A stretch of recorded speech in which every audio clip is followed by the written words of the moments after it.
he's got to do a little bit of maintenance on a few things. So he's going to be leaving us in, well, going to leave Chris in control, really, because Chris knows what he's doing here, and we might just poke him and prod him every so often, ask a question, and hopefully all of you in the room will be lining up your questions. Right, so you're broadcasting live to YouTube, so you'll be able to turn that off at any point. And then I am going to say good night, everybody. See you all later. And I'll leave you in the capable hands of Mark and Chris for tonight's entertainment. Thank you. Okay. Thank you, buddy. And hope all goes well with your works on that. Yeah. Cheers. For a good cause. Catch you later. Right, Chris. Well, I think we'll just remind everybody that even though it's a smaller room this evening, so a little bit more intimate audience, but if you've got any questions, please put them in the question box. If they're pertinent to the time, I'll raise them, discuss them with Chris. Otherwise, we'll let Chris sort of tick through. But I think, Chris, you're probably going to do half an hour sort of talking through things and then just general Q&A? Yeah, pretty much. Just a few examples and then Q&A. Absolutely no PowerPoint tonight, people will be pleased to know. Wow, that must be a first for in the air tonight, I think. Yeah, no, straight into pure live examples and nothing else. Brilliant. Well, look, welcome everybody. We are recording at the moment, and I'll pass over to Chris. Chris. Cool. Well, as the title of the video suggests tonight, it's photo editing. Also going to touch on video editing because the principles are pretty much the same. I'm just going to show you a couple of the different pieces of software that I use, and then just show you some of the basics, and hopefully people can get started. Probably the most important thing to say, though, before we go into this is video editing, photo editing, it's an art form, it's a creative media, so there is no right or wrong answer to any of this. So there isn't an exact way to do it. So if you think about films that you might have watched in the cinema, if you watch anything from Michael Bay, like Transformers, he uses a lot of very blue screen and orange screen, a lot of orange and blue tones in everything he produces. And then someone like Wes Anderson, who's done The Great Budapest Hotel, everything's symmetrical, it's very pastel coloured, there's very little movement in the screen. So you can see there's different ways to do the same thing and entertain and create something pretty, essentially. So if I jump into sharing my screen, desktop free, there we go, share that. The question I often get asked if we start with photography is, do we want to go Lightroom or do we want to go Photoshop? Now, both pieces of software, when it comes to just doing basic photo editing, will do pretty much the same thing. They'll both do color grading and simple manipulation. But there is a massive difference between the two programs. And the way to think of it is Photoshop is photo manipulation. So photos in the title, photo manipulation. It's where you do things where you change the colors, you add elements, you twist elements, you distort it beyond all recognition, and you modify it. Lightroom is where you just adjust the light or the color.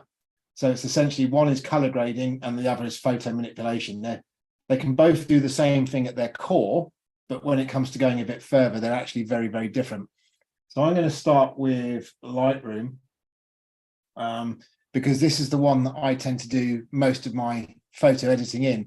And you can see there's a bank here from where we just did the Isle of Wight. So we've got things like the monkey down here. That'll probably take a second to load. There you go, very grainy.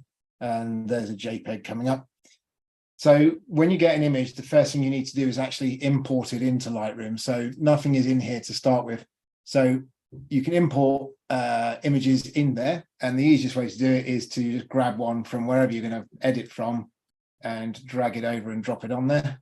So I've there got two images. One of these is a DNG and one is a JPEG, and they're next to each other and they look virtually the same. And add two photos, and you can see now that we've got a JPEG and a DNG. DNG is DJI's version of a RAW file, and there's a difference between RAW and JPEG in terms that RAW is more like a digital negative, hence DNG, digital negative, and JPEG is the color edited image that's already supplied. So if you're old school like myself and you go back to when we used to use film for cameras, this is like going to Boots and it's already been color edited, color graded by Boots and it's being supplied. And the DNG is the negative that I took in the first place before it was edited. With these two photos, there's not a massive amount of difference, but if I'm flicking backwards and forwards, you can see the bridge in the middle of the screen here is popping in and out. And that's because the JPEG has already taken into some consideration of the lens distortion for the DJI drone. And the JPEG essentially is a baked image. So in terms of Lightroom, up here on the right-hand side, once you've brought your images in, you can bring up this menu here just by clicking on the three bars, and you can see that we've got the ability to edit the image, color, grading, all sorts of bits and pieces that we can scroll up and down through. The main ones that most people are going to use is this top one that says light and this next one that says color.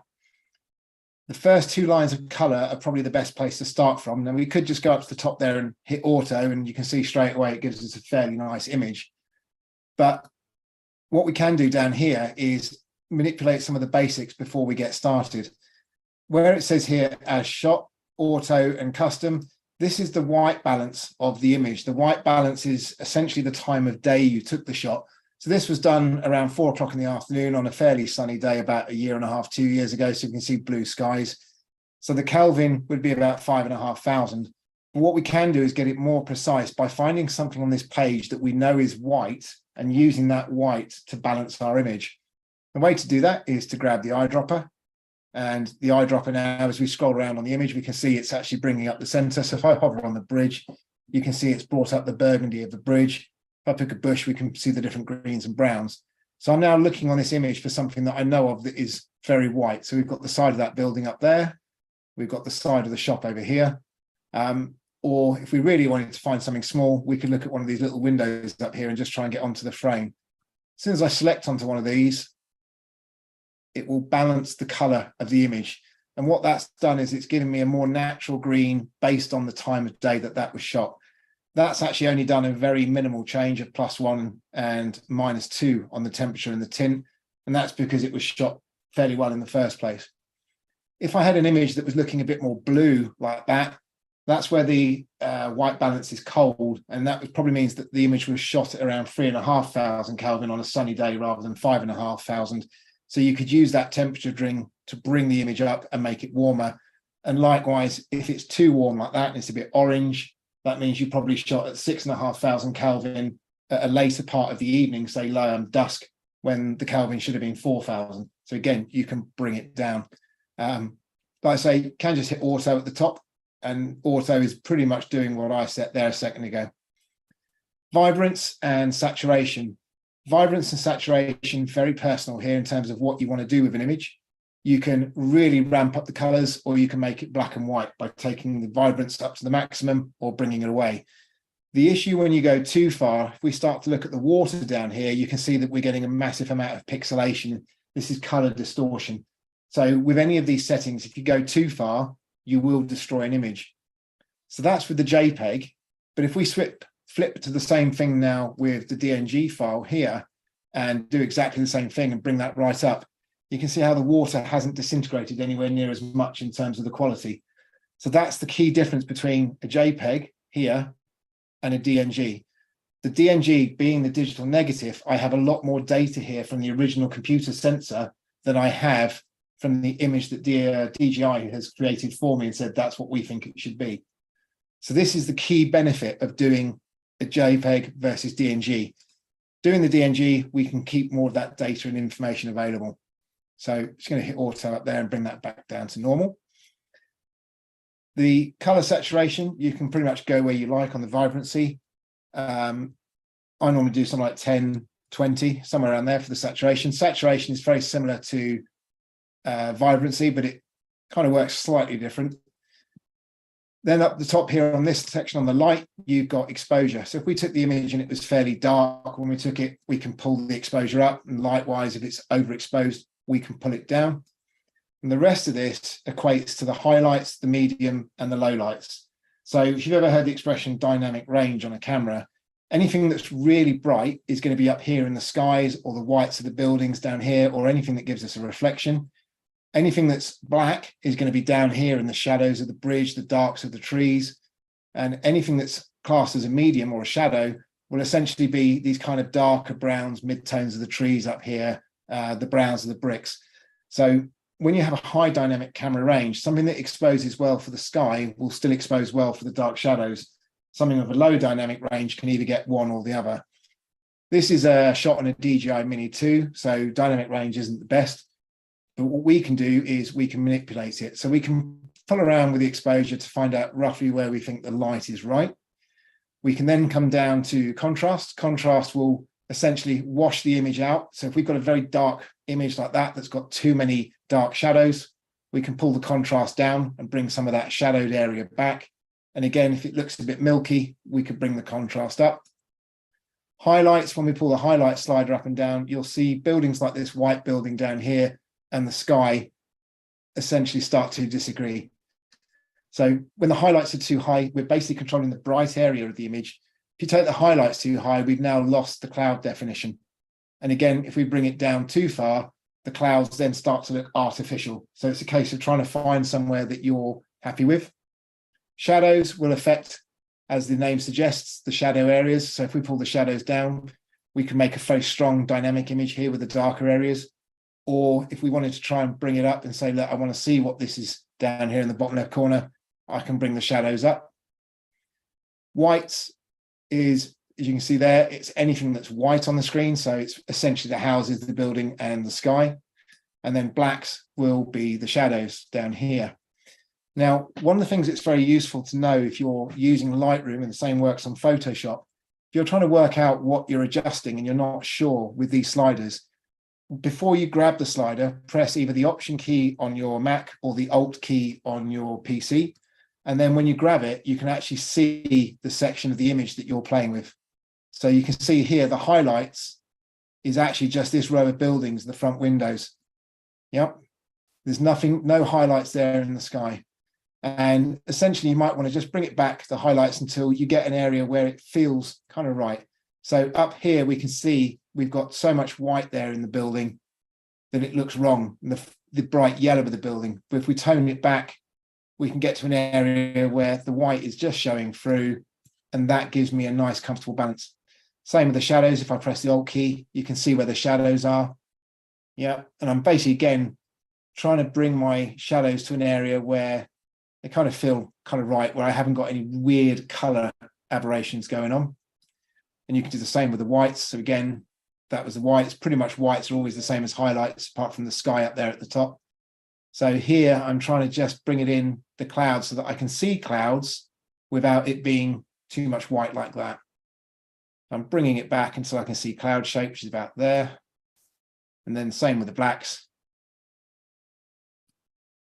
And then you end up with an image that you hopefully like. So that's pretty much what you're looking at down here.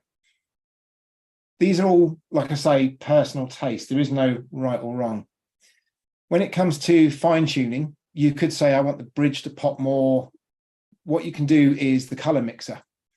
So you can either choose a color that's fairly close to the bridge. So I've picked the red there, and we can actually change the tone of it and essentially make things a bit more purple. Or we can select the eyedropper tool there, pick the color that we want to play with, which is that burgundy color. You can see now this is highlighting the red and the orange because we're somewhere in the middle.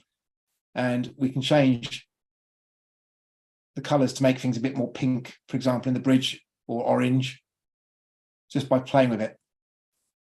Same with the sky up the top there. If we wanted to make the sky more vivid blue, or the water. So it's a case of playing with it until you find a style. But this is essentially all you're going to do. Drop your image in. I would suggest if anybody, start by hitting auto if you're new to this, and then start dragging these sliders around and seeing what they do to your image and whether you like it or not, essentially.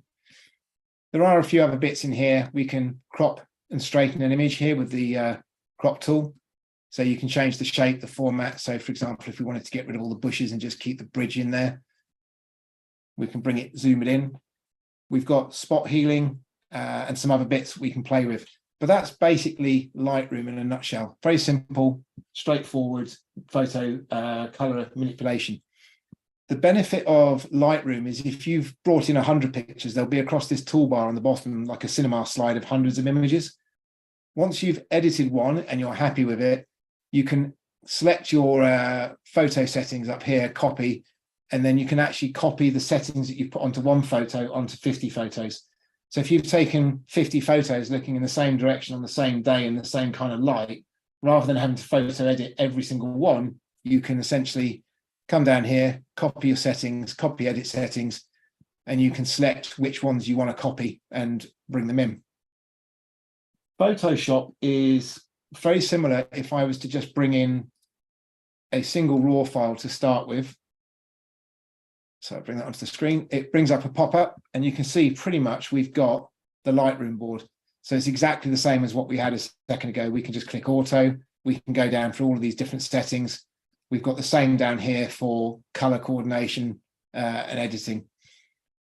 Curve is a way of essentially doing the same thing as this up here with the blacks and everything else. We can take the lower tones and bring those up and brighten them. We can take the higher tones, darken them or brighten them. So this again is playing with the sliders of the colors. The first one here is essentially everything. It's brightness. You could also play with the individual redness of an image if you wanted to do something and kind of make a sepia effect. But again, that's probably getting a bit on the more weird creative side. What you do get on Photoshop though here is your histogram. This is showing you the RGB tones. You've got one red, green, blue, essentially waveform up here. And you can see that they're fairly well lined up at the moment. That gives you an indication that your temperature is right. If we move the temperature off, way off, you can see that they all pull apart. So that's just a way of using the histograms that are on your camera's settings to do what you want to do. Again, in here, you could use the eyedropper tool and find something that's white to essentially automatically bring the color to where you want it to be. Again, down here on the blacks, if I pull the blacks down, you can see that it's going to take the left-hand side of this graph and essentially crush it. And it's the same with the highlights. It'll take the right-hand end of the graph and squash that up to the right-hand end.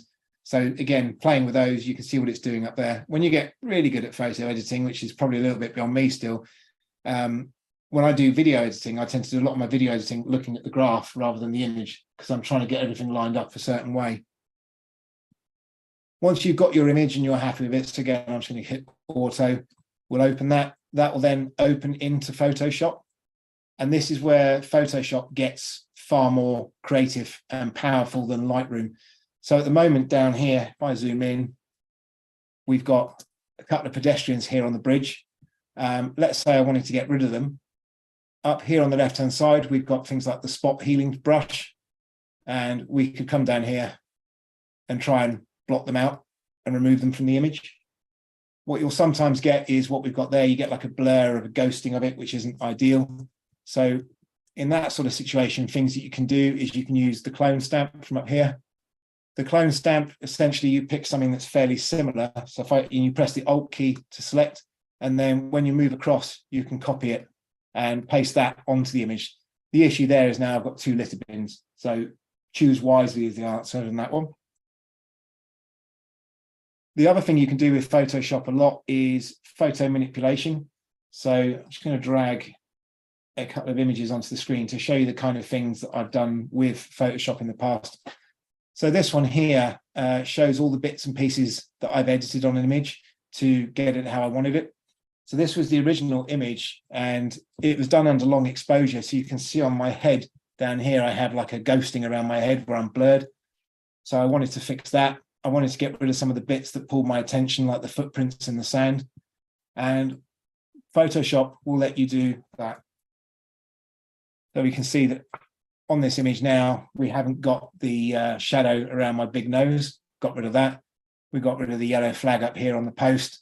And it's, again, knowing what the right tool is, essentially.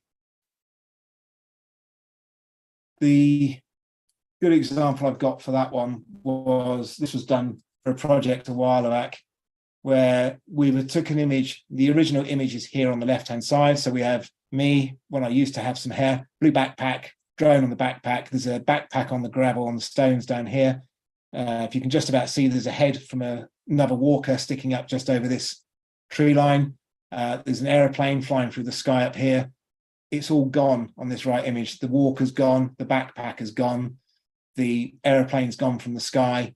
The backpack has now changed from blue to red, as has my coat. And if we zoom in, you can see some other elements I've added. So on this backpack, blue jacket, blue backpack. Using Photoshop, we can change the color of the blue jacket to red. We can put logos and images on it. So this is now a branded kind of prototype for a customer. That's what Photoshop is. So it's full photo manipulation as opposed to just editing. So if anyone ever asks me what's the best one to get, Photoshop or Lightroom, for most of us, it's Lightroom, unless you want to start getting into real photo manipulation territory. So let's do video.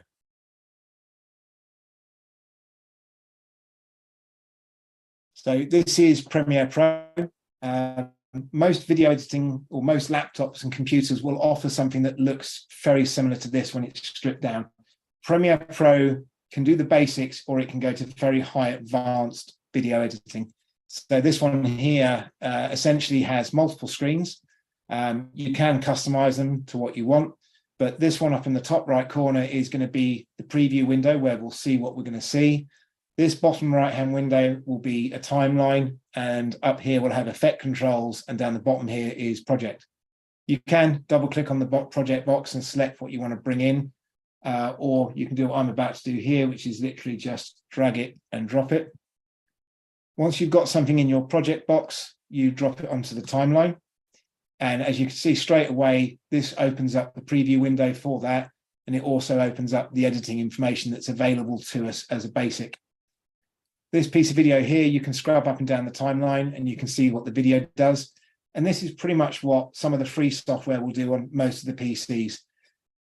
We've got a small selection of tools here. One of them looks like a razor blade, and that's because, like old razor blade, we can cut the film and then we could get rid of the piece of video at the beginning there that we don't want.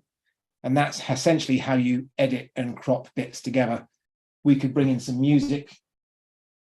I'll just make sure it doesn't matter what music I bring in.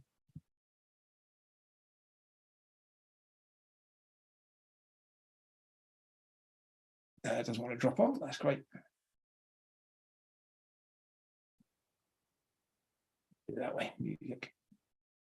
I don't know what song that is, so apologies in advance if it's terrible.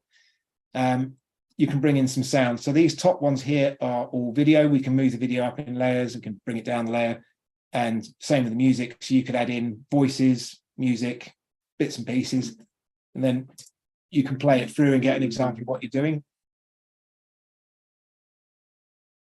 So there we go. Very, very simple video editing. You can mute channels if you want to mute them so that you don't have to play music, which if you're doing a lot of video editing is a blessing when you have the same song on repeat for days. We can drag these windows and open them up, and you can now see the soundbar. So one of the good tips that I like to say to people when they're asking about how to edit a video is edit to the beat of the sound. So here we've got a spike, another spike, and they will be drum beats or some kind of like pulse in the sound. Pulse. Pulse. So they're good points to cut and slice and change to a different camera angle on. The other tools that we have down here, if we select the piece of video and it's up in the window there, we can see up here, we can change things like the speed. So we could have the speed of the video running twice as fast. We could run it up faster. So if you were filming at 50 frames a second for slow motion, you could slow it down. If you're shooting video at 4K and you only want to bring it out as HD, you can move the image around on the screen.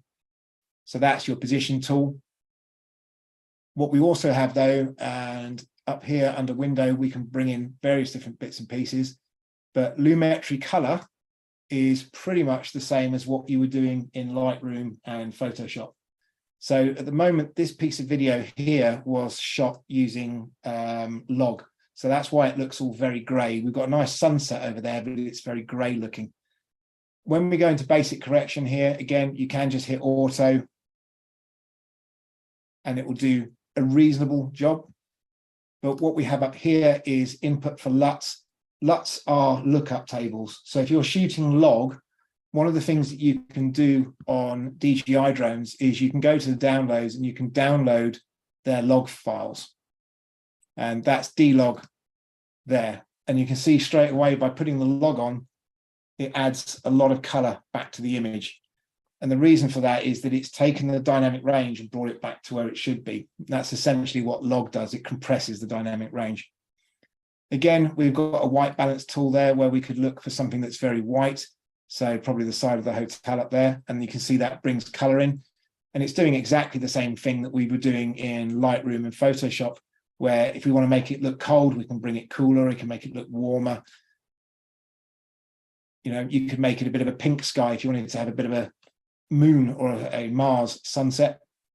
Saturation, exactly the same as Illustrator and Lightroom and Photoshop. You can make it black and white, you can bring it up to very heavily saturated color. Exposure, exactly the same as Lightroom, so you can bring the image down darker, bring it up brighter. Contrast, if you want to compress out or flatten out the colors or widen them out. Same for the highlights, you can bring up and down, so we can bring more detail into the sky and the reflections by bringing that highlight down. We can add more detail into the dark areas by bringing up the shadow, or we can compress it and make it more dynamic. Same with the whites, you can bring down the whites from the darker, bright areas, and the blacks, you can crush them down. So you can see how much you can affect an image. Down here under curves, again, exactly the same as Lightroom, you can put up and down on the lines. But what is very good on hue versus saturation, if there was an area of this image that you really wanted to make pop, you can select the eyedropper tool from that, come up here, let's say we want to make the orange of the sky pop.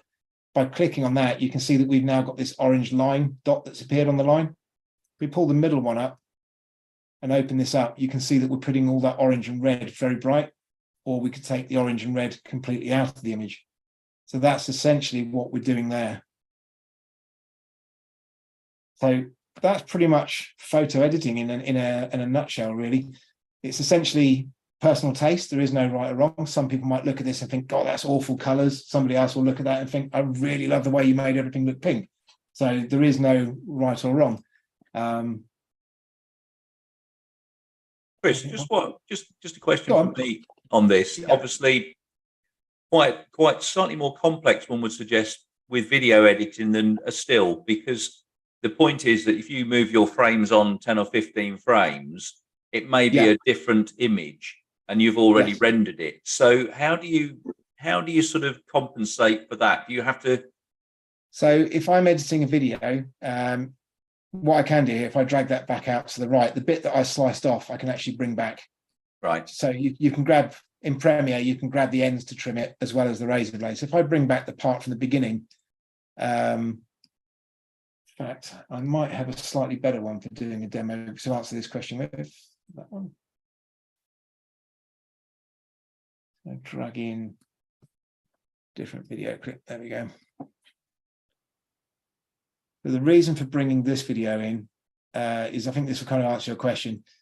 Starting off looking towards the beach with the sky in the background. Yeah. And as I go forwards, I pan down to vertical, which is going to be a very different exposure. Right. So there's two ways of doing it. One is to find the part of the video there that you want to expose on, and then come up here and do your basic editing. So again, I'm going to chuck my log on. Yeah. Just going to click auto for the sake of speed on this one. Yeah. So there we go. We've edited that now. Let's say that's how we want it to look. When we come back, you'll find that this is now probably overexposed here. So it's a case of working out what part you want. So a couple of things you can do with videos is you could say, right, that's where I want that. So now we'll slice that and we'll come back. So we've now got two clips. I'll move them apart just so we can see. So I've put the razor blade and sliced that. So we've set that how we want it. If we come back here to the beginning and choose this frame and hit auto again, it will move around or change it how we want it. So we could bring the highlights down. Let's make it really weird. Let's make a mess of it. There we go. Yeah. So you can see you could edit one and have it separate colors to a different section, essentially. But you do get that issue where, as it's scrolling through, it will suddenly jump in color. Yeah. So what a lot of video editing does, or what I do in particular, is so what I'm going to do actually is I'm going to open a file which will show you the kind of techniques that I do, because I've just done one. Yeah, see, I was wondering whether you were putting in 2 or 3 different exposure settings within a length of the cut, or a length of the actual video itself, and then whether it sort of it merged, whether it did some sort of clever software, but it is about the cutting. Yeah, I get that. Yeah, it's all about the cutting. So this is one I've literally just finished. which essentially was the show reel for the light show at the Isle of Wight.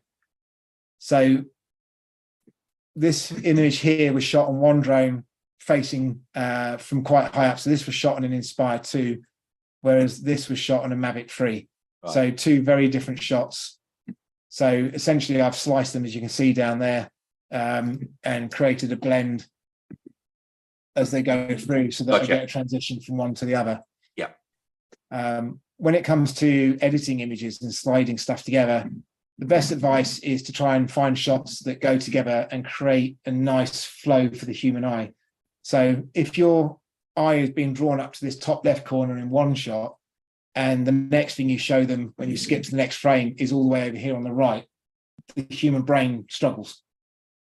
So when you watch films and TV, you'll normally find that when people are trying to talk to each other, they'll have someone facing from the right to the left, facing that way. And when the voice cuts, then it goes to the left facing right, because they're trying to get that sort of what your brain does naturally.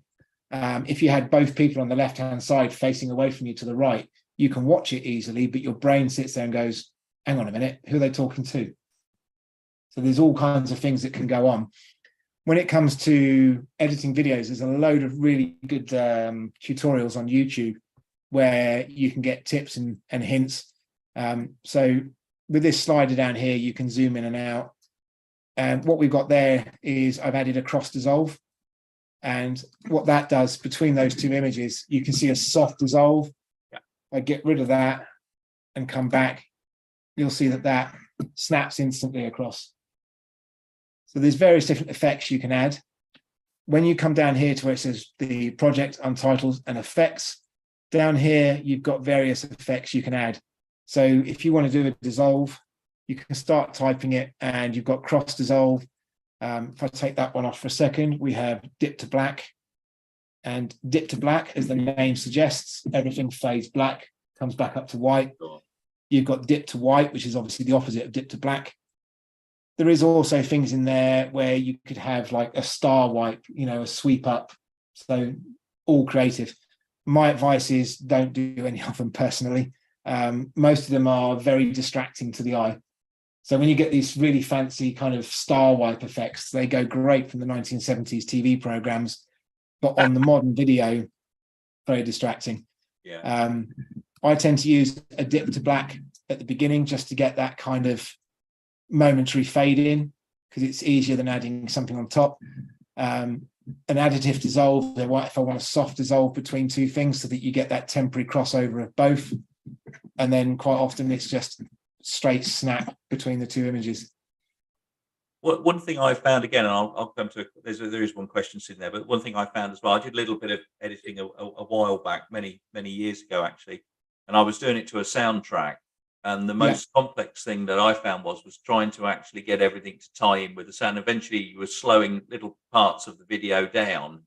The frame, you're slowing it to make sure you could hit it absolutely bang on. And I imagine everybody has to do that, even if it's only a frame or two. You hardly notice it with the eye, but actually it actually works, doesn't it? Is that? Yeah, pretty much. So in editing, we have a J, an L. There's a website or a YouTube channel called Studio Binder, which is probably one of the best ones to recommend for people wanting to learn. But we have straight swaps. We have where you try and slice the video exactly to the sound. You might do a J or an L. Essentially, if you imagine a J comes down and hooks left and an L comes down and hooks right, what a J essentially does is the sound will come in before the video swaps over. And then an L is the video swaps over and then the sound goes out after. Right. Okay. And that might be very deliberate. So this was an example here. If I pull this right up and move the window right up, this was the BMFA centenary video. So you can see how much different that looks compared to the standard very sliced and diced edit. So just in the opening credits here, we've got 5 layers of video. We've got 1 sound effect. By the time we get here, we've got 5 different layers of video, and now we've got 3 sound effects. And by the time you get there, we're down to 2 layers of video and 4 sound effects. So it's mixing what's right for what you need. Some of these on here are elements that I've added, and what we can do, the same as we can mute channels. Let's crush this down. So we can keep it all on the screen. You can, I'm going to leave the green one nice and wide because that's a good one to see. Anyway, there we go. So as you can mute channels, if you don't want to listen to the music repeatedly, you can also use this eyeball to turn off what is there. So if we only want to know what that top one is, we can turn the rest off. Right. Yeah. And that top one is essentially that helicopter icon at the back. There you go. That's the quad. So it's mixing the bits together to get what we had in that initial opening, which is the helicopter turns into the quad, turns into the plane. Superb. Then it all shifts and the text changes. So there's a bit of animation going on there from After Effects as well. But down here, these pink bits will be where I've added the logo up there with the trapezoid. The blue bits down here will be the video. If you aren't sure what an element is, if you double click on it, it will open it up over here. We can't see that dark trapezoid because it's put it on a black background, but it's essentially a grey box in the top corner. Take the Centenary logo, you can see exactly what that is. It's what you expect it to be from up there. If we double click that, it's the helicopter section. So I could be somewhere else in the video, but by double clicking on this element back here, we can see that that's the Spitfire. So that's a very quick way of knowing what you've been editing, essentially. Yeah. Superb. Got a Yeah. question here from Peter Cox. He says nothing to do with picture editing. However, I think it would be very interesting if you could do a video of what happens in ground control during a mass display and return to the drones and sending off. So I guess it's the sort of behind the scenes Of the swarm. Yeah. Yeah, that would be a whole other talk. I don't have that soft. I'm on a Mac at the moment. That software only runs on PC, unfortunately. Otherwise I could show you, but yeah. Yeah, That's a more complicated video edit. In terms of editing, again, it's very, mixing a video. It's like I said with photography, it's very personal taste. What one person likes, another person might not. So, in terms of messing with the colors, you've got to do it to what feels right for yourself. Yeah. One of my biggest jobs is trying to get footage to match. So this footage here was shot on a Canon C300. That was shot, the flying around the building was shot on a Canon C70, which is the same sensor, but a different way of processing it. Then we have some footage that was shot on a GoPro somewhere. There we go. So that footage is now shot from a GoPro. So trying to get the footage to match, that's where I'm starting to do things like getting in here with more detail and making sure that I've got no LUT applied to this one, but I've done it manually through the colors, the creative and the curves. Whereas somewhere back here on one of the C300 shots, there'd probably be a LUT, which is applied here, BT20 Canon C-Log 2 to BT709 wide dynamic range FF. With my Canon, that's how many log LUTs I've got available, depending on what mode I shot in, just to give you an idea. Yeah. And these will all have a different effect. So if I deliberately pick one that's going to make a difference, down here, we could go for something like a blue intense, and it makes everything that little bit more blue, so it's, again, personal preference. But part of the job of doing something like a promotional video like the BMFA one there is trying to get all the colors to match. So that it doesn't keep going up and down in brightness, darkness, tone, etc. Yeah, it'd be interesting to know if most of the audience and those attendees today, whether they've actually seen that video, because it is incredibly good, and it worked brilliantly well. It was I know it took you far more time than it probably needed to or should have done, but it was amazing, wasn't it? It was the biggest part was all the editing time. The filming time. There was 15 days filming it just to actually get all the different footage from all the different disciplines, from FPV, jets, pylon racing, scale, all the different areas, essentially, gliders. I think is it on the website now, Chris? Yeah, it should be on the YouTube channel. Yeah, YouTube. So certainly look it out if you haven't seen it. It is really well worth a view and a listen to it. I saw the first viewings of it. Superb. Oops. I need to learn to type there. Look, the MFA. So we have the YouTube channel. Obviously, we're going to be on YouTube shortly. But the BMFA will be on here. There we are. There it is. There's- Genius. And you get an advert now as well. Look at that. Yeah. Bit of Gary Lineker. You're paying him again. The main reason for going on there is I was just going to grab it. I'll share it in the comments box if anybody wants to go and watch it then. Yeah. No, that's good. But has anyone but- got any specific questions on photo editing? I suppose is the way to go, isn't it? And No, absolutely. I mean, we're waiting for questions to come through. You've obviously either confused everybody or everybody's just listening and absorbing it all. I've probably I don't- confused people far too much. Well, no, all I would say is, again, I've played around with video editing a number of times, and the one good thing about it is it is absorbing. It does take a lot of time, but just keep experimenting with it. It is you could soon put together something that is probably in Chris's eyes slightly amateurish, but actually for most of us, we'd look at it and go, "That's dead cool," you know. And it is, and the software is so amazing nowadays. You can get very, very simple software. You know, if you've got a PC, it's even got Movie Maker on it. Most of them have got something like Movie Maker or something like.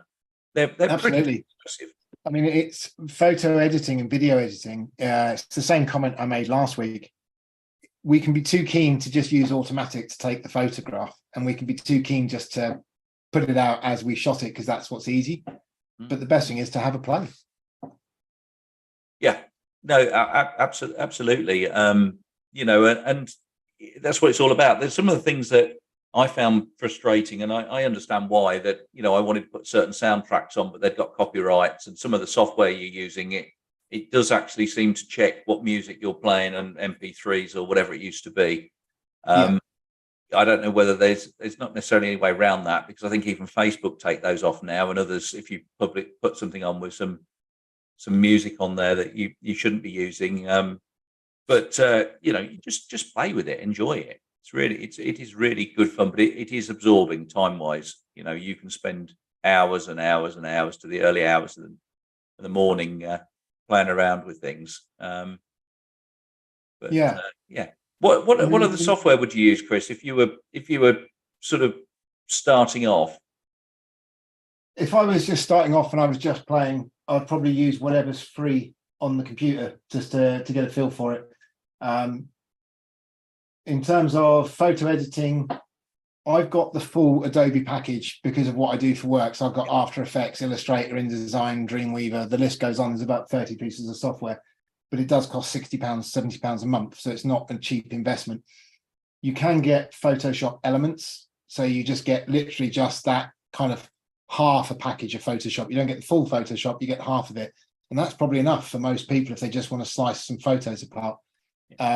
The full Photoshop software, you can do GIFs, you can make, you know, the animated images and bits and pieces like that.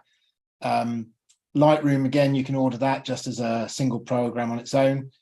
When it comes to video editing, there are quite a few good free ones out there. I think you can get, I'm trying to think of the name of it now. It's made by Blackmagic. No, gone out of my head. You can DaVinci Resolve. That's the one. Right. Yeah. I think you can download a free basic version of DaVinci Resolve, which will do pretty much what Premiere Pro was doing with the color grading as well as the slicing, rather than just cutting it. And then obviously, if you want to, you can pay to upgrade to more. With all of the different pieces of software, as you can imagine, it's probably one of those things tonight. It's impossible to actually teach each program. Even when I used to be an instructor, I'm Adobe certified, so that's why I know the programs inside out. So I'm authorized by Adobe to teach. When it comes to teaching the students, we had a 3-year university course, and you could still only barely touch the beginnings on each program.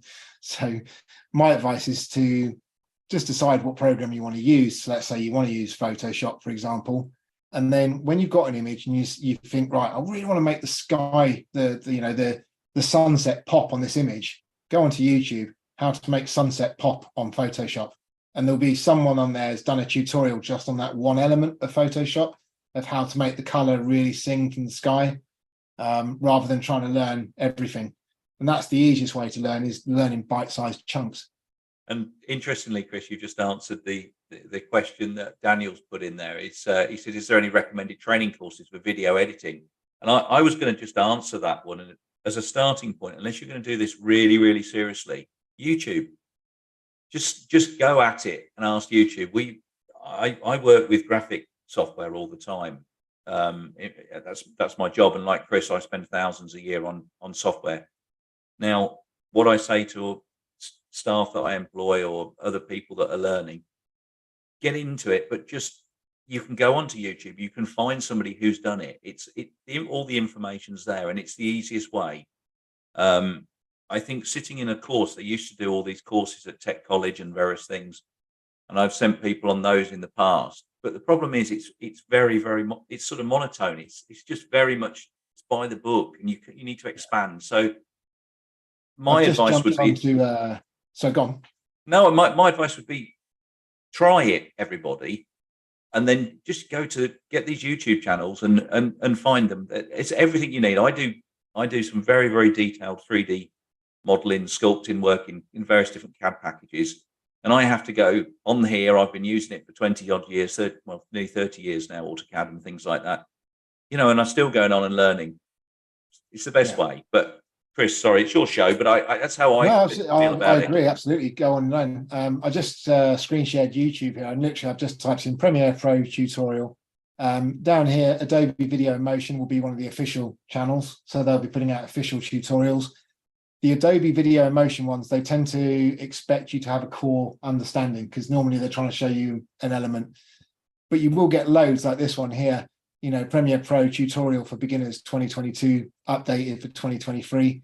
And the other thing you will find when you flick through quite a few of these is you'll find someone in there that you can really stand to listen to, who really talks the language you like to understand. And then you'll get someone who talks like a robot in a monotone voice, and that drives me up the wall. Whereas some people love that, So just flick through a few until you can find someone that talks your language and explains it in your language. There's a few that I will go onto, and I'll go, right, so I want to know, for example, here, 4 split screen effects in Premiere Pro tutorial, how I could do a split screen. Now, I know how to do that, but I might get somebody who does a tutorial as quick as me and just goes, yeah, do this, and I can't follow it. Whereas somebody else will zoom into the key area on the screen, show you what they've selected, why they've selected it, and yeah. I think that goes on to another key point. I was going to ask you the question, but one is about multiple screens. So if you're doing anything to do with graphics or photographic or video editing, you do need more than one screen. And one screen is, at work I have 3 screens, and often 4 for another PC as well. But often, if you're watching a YouTube tutorial, you want to be able to compare it with what you've got on the screen, because some of it you can't hear it properly sometimes, so you need to visually watch it. So again, if you're going to take this relatively serious or pretty serious, 2 or 3 screens are best. 2 screens should be fine, but Chris has got 3. There you go. There you go. I'm just trying to show around. So this is my Premiere Pro editing setup. Yep. So on this right-hand screen here, I have where I bring in the clips, just drop them in and essentially line them up.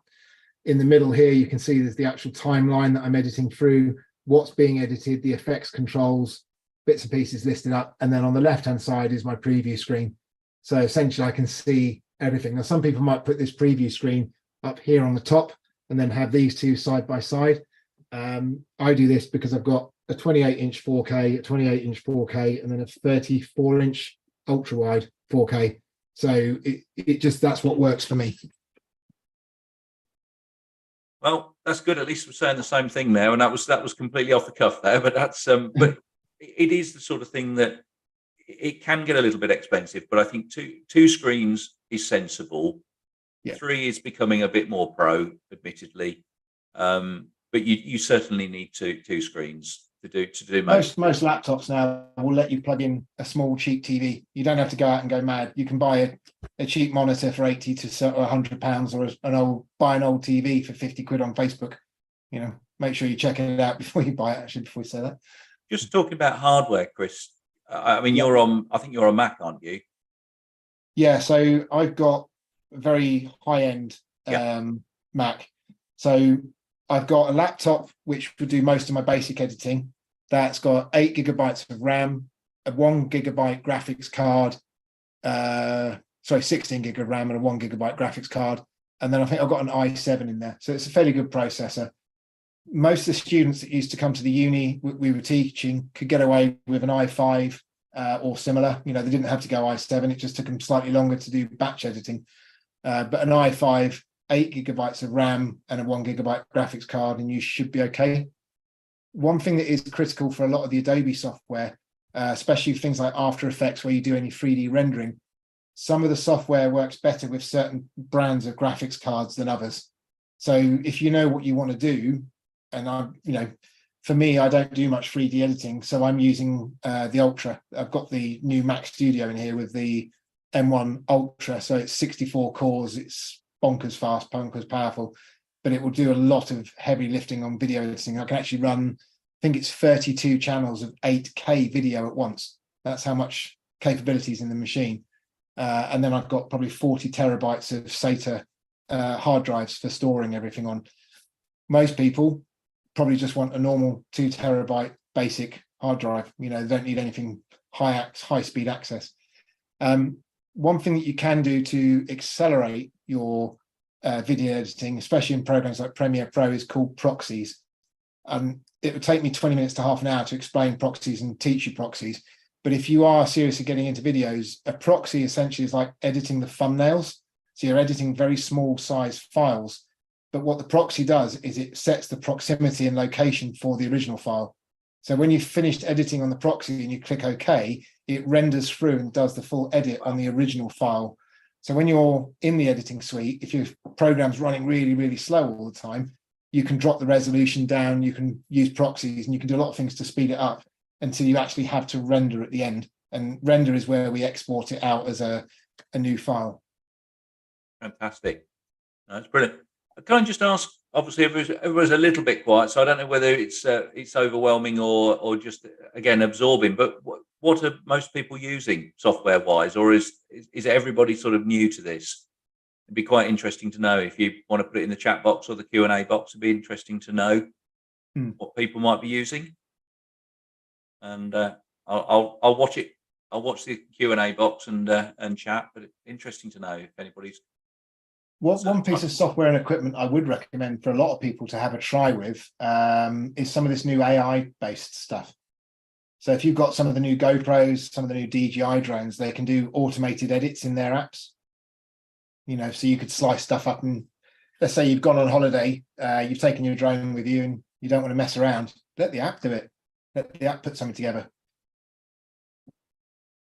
We're not getting a lot of response, so I don't know whether that's. We got iMovie. Yeah. iMovie's good. iMovie is basically the same. My wife's got my old Mac laptop and she uses iMovie because she films herself riding a horse. So she can watch it back and see how she's progressing and learning. And she uses iMovie just to slice it apart and take out the bits of the GoPro footage that she wants. Yeah. Brian's a Photoshop PS2, so that's cool. Yeah. No, it's I mean, Photoshop is it's an immensely fun package if you've got the time. Again, you can have so much fun with it, and when you start getting down in the weeds to 1 pixel and start changing the color of those just to change things, it can be fun. I mean, Photoshop is great for doing things like tilt shift manipulation, where you fake the tilt shift effect.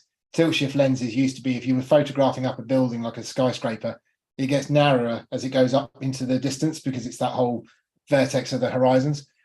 Tilt shift, you used to have a lens that would bend in the middle, and then you could distort and actually have it so that it was straight on the image. You can do that effect in Photoshop. You can't do it in Lightroom, but you can do it in Photoshop. Someone will probably correct me and say there's a way of doing it in Lightroom, but I've never seen it. There is a correction, Chris. I think in Lightroom, it depends on the lens you're using. There is a kind of you can do the lens correction for sure. You can use the lens correction, but that's the only way I know of doing it. But I've done a lot of the tilt shift in Photoshop. It lets you do that forced blurred perspective, so you can end up with where you take a picture and it makes everything around it look like a toy and miniaturized. You can also do things where you take the panoramas and turn them into the globe shots that Andy loves to take with his DJI minis and those kind of things. And then Mike said he's been using Fast Stone Free for simple jobs.